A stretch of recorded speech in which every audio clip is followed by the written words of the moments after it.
बहन भाई लोग, आज मैं बहुत ही प्यारा और सुंदर गाली गीत लेकर आई हूँ समधी जी पे। पसंद आए तो एक छोटा सा कमेंट बनता है। आइए आप सबको सुनाती हूँ ये गाली गीत। सुनत बाटी समधी के आवाई, सुनत बाटी समधी के आवाई। विचार कराए राजा, विचार कराए राजा काका दियाई। विचार कराए राजा काका दियाई। विचार करा ए राजा काका दियाई। 4 व्हीलर न दियाई प्रिय 2 व्हीलर न दियाई। 4 व्हीलर न दियाई प्रिय 2 व्हीलर न दियाई। हमारे मन में टूट ही साइकिल दियाई। हमारे मन में टूट ही साइकिल दियाई। विचार कराए राजा काका दियाई। विचार कराए राजा काका दियाई। सुनत बाटी समधी के आवाई, सुनत बाटी अगुआ के आवाई। विचार कराए राजा काका दियाई। विचार करा ए राजा काका दियाई। हाथी न दियाई प्रिय घोड़ा न दियाई। हाथी न दियाई प्रिय घोड़ा न दियाई। हमारे मन में इनको गध ही दियाई। हमारे मन में इनको गध ही दियाई।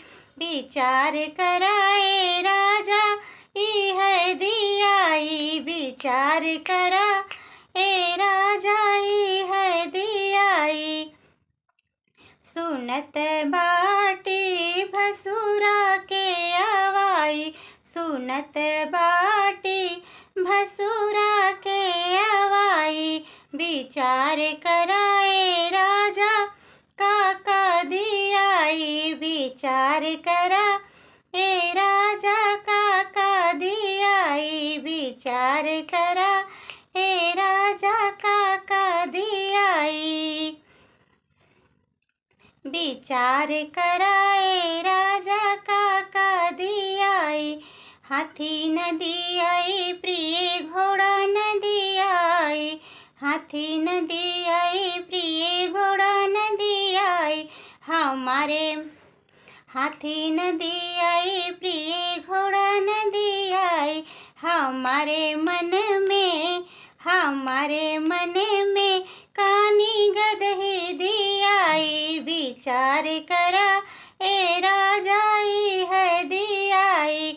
विचार करा ए राजा ई है दियाई। विचार करा ए राजा ई है दियाई।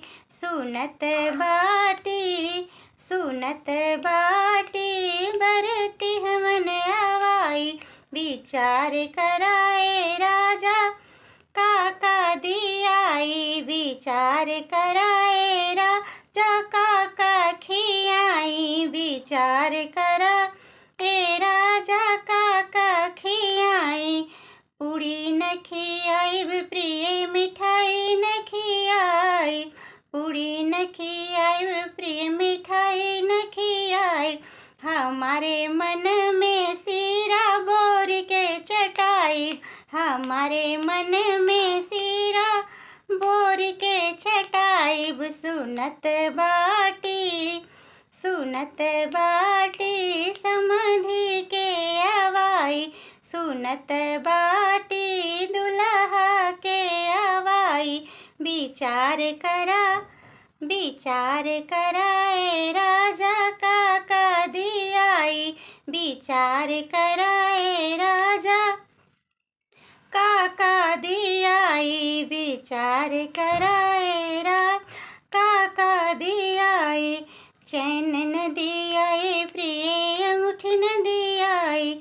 चैन न दियाई प्रिय अंगूठी हमारे मन में सब पीतल दियाई, हमारे मन में सब पीतल दियाई। विचार करा ए राजाई है दियाई, विचार करा ए राजाई